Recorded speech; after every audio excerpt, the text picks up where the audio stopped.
नमस्कार, मैं संजू कुमारी। आपको मेरे चैनल में हार्दिक स्वागत है। आज मैं 9th क्लास को रहीम के दोहे पढ़ाने जा रही हूँ। पहले हम रहीम कवि के जीवनी के बारे में जानकारी प्राप्त करेंगे। रहीम का जन्म लाहौर यानी पाकिस्तान में सन 1556 में हुआ था। इनका पूरा नाम अब्दुल रहीम खान खाना था। इनको अरबी, फारसी, संस्कृत और हिंदी के अच्छी जानकारी थी। इनकी नीतिपरक उक्तियों पर संस्कृत कवियों की स्पष्ट छाप परिलक्षित होती है। ये मध्ययुगीन दरबारी संस्कृति के प्रतिनिधि कवि माने जाते हैं। अकबर के दरबार में हिंदी कवियों में इनका महत्वपूर्ण स्थान था। रहीम अकबर के रत्नों में से एक थे। बच्चों, आप लोग को पता होगा या पता नहीं भी होगा तो आपको यह जानकारी मैं देना चाहती हूँ कि जितने भी कवि होते थे पहले, वह दरबार में ही ज़्यादातर रहा करते थे। कि दरबार में रहने पर उन्हें सारी सुख सुविधाएं जो है उपलब्ध हो पाती थी अच्छे ढंग से। रहीम कवि भी उन्हीं कवियों में से एक हैं। वे अकबर के दरबार में रहा करते थे, कविता करते थे। अकबर उन्हें कई पुरस्कारों से सम्मानित करता था। जैसे कवि जब कविता करता था दरबार में तो उन्हें असरफियाँ, सोने के सिक्के, मोटरमाला, ये क्या क्या उन्हें हार, ये सब जो है सोने के खुश होकर राजा जो है उनकी कविता पर दे दिया करता था। अकबर के दरबार में हिंदी कवियों में हिंदी के और कवि थे। उन सब कवियों में ये नवरत्न माने जाते हैं। जैसे नवग्रह कैसे होते हैं, इसमें नवरत्न यानी 9 कवियों में ये रत्न के सम्मान थे और जितने भी कवि थे उसमें ये सम्मान थे। रहीम कवि का निधन जो है 1626 ईस्वी में हुआ। रहीम की प्रमुख कृतियां हैं रहीम, सतसई, श्रृंगार, मदनाष्टक, रास, पंचाध्यायी, रहीम रत्नावली, बरबय, भाषिक, भेद वर्णन। ये सभी कृतियां रहीम ग्रंथावली में सम्मिलित है। इन्होंने जो ग्रंथ लिखा है उस ग्रंथ में ये सब जो है साहित्य परिचय जो आपको बता रहे हैं उसमें इनकी सारी पुस्तकों की नाम जो है रहीम सतसई है, श्रृंगार सतसई है जिसमें श्रृंगार का वर्णन है। तो इस तरह से आपको पढ़ने को मिलेंगे। भाषा, रहीम को अवधी एवं ब्रज दोनों भाषाओं पर समान रूप से अधिकार था।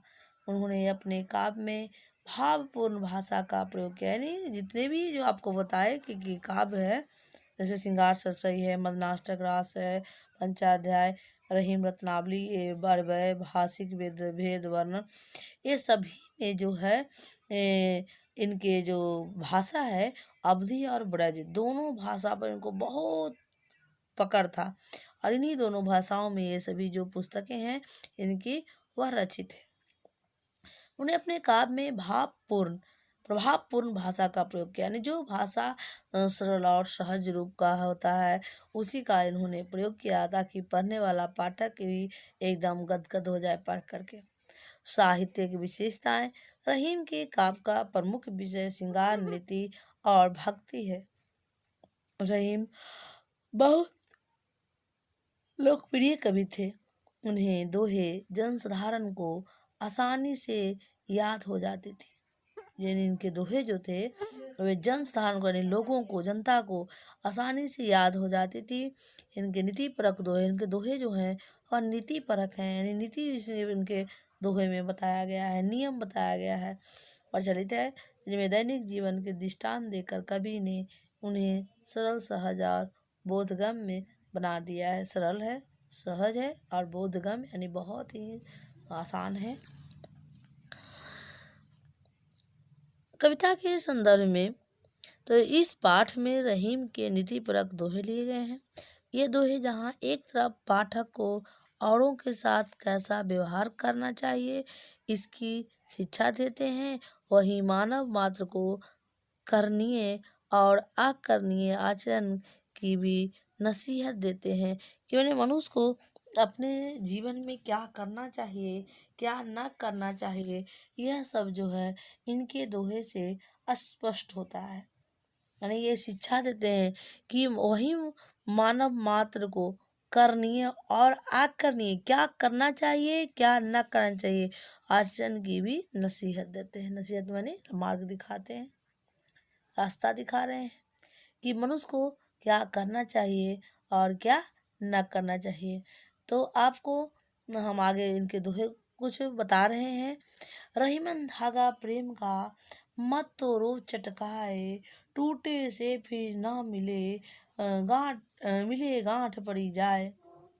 बच्चों, यह दोहा जो है बहुत ही अच्छा है, जो हृदय को छू लेता है। अरे रहीम कवि कहते हैं कि रहीमन धागा प्रेम का, जो रहीम का जो कहते हैं कि रहीम कवि कि जो धागा प्रेम रूपी धागा है उसे मत तोड़ो, यदि उसको तोड़ भी देते हो तो गांठ पड़ी जाएगा। मत तोड़ो चटका, यदि तोड़ दोगे और फिर जोड़ोगे तो गांठ पड़ जाएगा।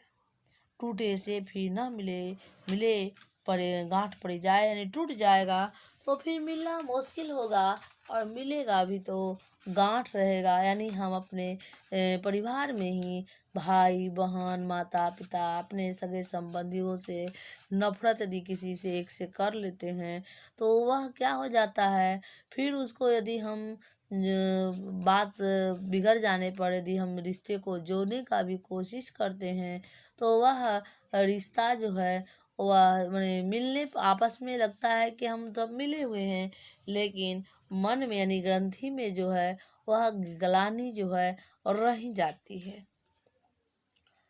अब दूसरा इनका है, रहीमन निज मन की बिथा मन ही राखो गोए, सुनी अठिलही लोग सब बांट न ले हैं कोय। बच्चों, रहीम कविवर रहीम कहते हैं कि वो लोगों को उपदेश देते हैं अपने इस दोहे के माध्यम से कि अरे मनुष्य, तुम अपने मन की वेदना को अपने मन में ही छिपा कर रखो। यदि उसे किसी के सामने कहते हो या प्रकट करते हो तो यह संसार बहुत निर्दय है, और तुम्हारे कष्ट को सुनकर वह दुखी न होकर उस जगह पर तुम्हारे क्या करेगा, उपहास पूरा करेगा, यानी मजाक बना देगा, तुम्हारी बातों को हंसी उड़ाएगा, और वह बहुत प्रसन्न होगा तुम्हारे कष्टों को सुनकर। कोई भी मनुष्य तुम्हारे दुख को सुनने पर दुखी न होगा, दुखी होने का प्रयत्न न करेगा, और उसके जगह पर वह उपहास यानी व्यंग मजाक उड़ाएगा। तो बच्चों, हम आपको इसके साथ दोहे का अर्थ भी मैं डाल रही हूँ। आप यदि इस वीडियो आपको अच्छा लगेगा तो लाइक सब्सक्राइब और शेयर ज़रूर करें, कमेंट भी ज़रूर करिएगा। धन्यवाद।